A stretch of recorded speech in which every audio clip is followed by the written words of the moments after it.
በየዕለት ተዕለት ኑሯችን ውስጥ በቀን ከብዙ ሰዎች ጋር እንገናኛለን። ለስራም ይሁን ለፍቅር ወይም ለጓደኝነት። ታዲያ ከዚህ ግንኙነቶች ጀርባ ብዙ ሰዎች ከኛ የሚያርቃቸው ወይም ለኛ ያላቸውን ክብር ዝቅ የሚያደርግ ነገር አለ። ምንድነው ካላችሁ መጥፎ የአፍ ጠረን ነው። አውቀንም ሆነ ሳናውቅ በምናደርጋቸው ስህተቶች ምክንያት መጥፎ የአፍ ጠረን ይፈጠራል። ታዲያ ይህ ጠረን ከሰዎች ጋር ያለንን ግንኙነት ላይ ከባድ የሚባል ተጽዕኖ ይፈጥራል። ሰዎች እኛን ንጽህናውን የማይጠብቅ ለራሱም ብሎ ለሌሎች ክብር የሌለው ሰው ነው ብለው ያስባሉ። በዚህም የሥራም ሆነ የፍቅር ግንኙነት ችግር ውስጥ ይገባል ማለት ነው። ታዲያ ይህ መጥፎ የአፍ ጠረን እንዴት ይፈጠራል? የመጀመሪያው በሌሊት አፍ መክፈት። ብዙ ሰዎች የማያውቁት አንደኛው ስህተት ሲሆን በእንቅልፍ ጊዜ አፍ ክፍት ከሆነ አፍ ይደርቃል፣ በአፍ ውስጥ መራቅ ይቀንሳል። በዚህም ባክቴሪያ ይጨምራል። ከዛን ጠዋት ላይ አፍ እጅግ ይሸታል። ምላስን አለማጽዳት። ሁለተኛው ስህተት እጅግ አስገራሚ ነው። ብዙ ሰዎች ጥርሳቸውን ብቻ ይቦርሻሉ፣ ያጸዳሉ። ግን ዋናው ችግር ምላስ ላይ ነው። ምላስ ላይ ነጭ ላየር ይፈጠራል። እንዴት ካላችሁ ምላስ ላይ ባክቴሪያ ይሰባሰባል፣ የቀረ ምግብ እንዲሁም የሞቱ ሴሎች፣ እነዚህ ሁሉ አንድ ነጭ ላየር ወይም ኮቲንግ ይፈጥራሉ። ታዲያ ይህ ነጭ ላየር ምን ያደርጋል ካላችሁ ባክቴሪያ ሲኖር ምግብን ይበላል፣ ከዛን ጋዝ ይፈጥራል። ይህ ጋዝ መጥፎ ሽታን ይፈጥራል። ስለዚህ ምላስ የመጥፎ የአፍ ጠረንን 80% ይይዛል። ነገር ግን በቀላሉ ምላስን በማጽዳት የአፍ ጠረንን ማጥፋት ይቻላል። እንዴት ካላችሁ የመጀመሪያው በጥርስ ሳሙና ቀስ ብለ ምላስን መቦረሽ፣ ነገር ግን በጣም ቀስ ብለ። ሁለተኛው ደግሞ ታንግ ስክራፐር መጠቀም። ይህ ደግሞ ቤስት አማራጭ ነው። በዚህም ምላስን ከኋላ ወደፊት በማጽዳት ነጭ ላየር እንዲወገድ ያደርጋል።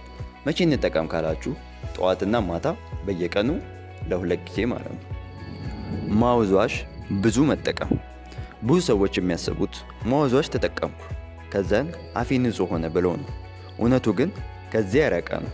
ማውዝዋሽ ሽታን ይሸፍናል፣ ይህም ለጊዜያዊ፣ ነገር ግን የአፍ ጠረንን አያጠፋም።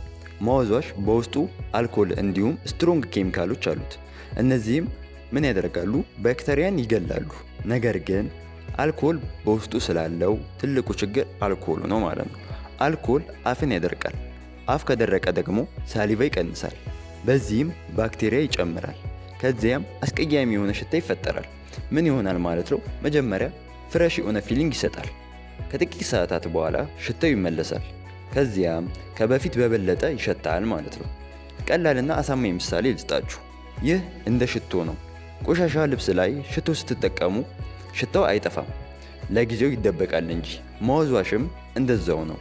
ታዲያ እንዲህ መጠቀም ይገባል ካላችሁ በቀን 1 ጊዜ፣ እሱም በዛ ከተባለ ከተሻለ አልኮል ፍሪ መጠቀም፣ እሱም ጥርሳችሁን ከቦረሻችሁ በኋላ። ለረጅም ጊዜ ምግብ ሳይበሉ መቆየት። ብዙ ሰዎች ምግብ ካልተበላ አፋቸው ንጹህ ይሆናል ብለው ያስባሉ። ግን እውነቱ ረጅም ጊዜ ሳይበሉ መቆየት አፍን ያሸታል።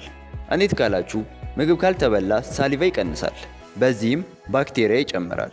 ትልቁ ምክንያት ረጅም ጊዜ ሳይበሉ መቆየት ሰውነት ኢነርጂ ስለሚፈልግ ፋት ያቃጥላል። ይህ ሲሆን ደግሞ ኪቶንስ ይፈጠራል። ኪቶንስ ደግሞ ከባድ መጥፎ ሽታን ያመጣል። በዚህም አፍ ይደርቃል እንዲሁም ይሸታል፣ ከውስጥ ሽታ ይመጣል።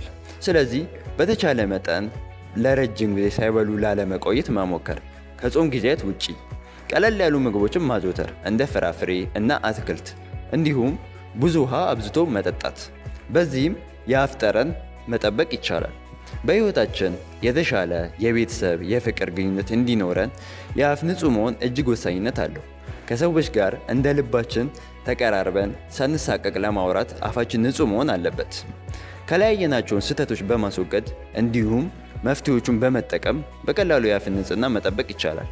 ቀጣይ በምን ርዕስ ቪዲዮ እንሰራላችሁ ትፈልጋላችሁ? ኮመንት አድርጉልኝ። በቀጣይ ቪዲዮ እስክንገናኝ ቻናሉን ሰብስክራይብ ማድረግ እንዳይረሳ።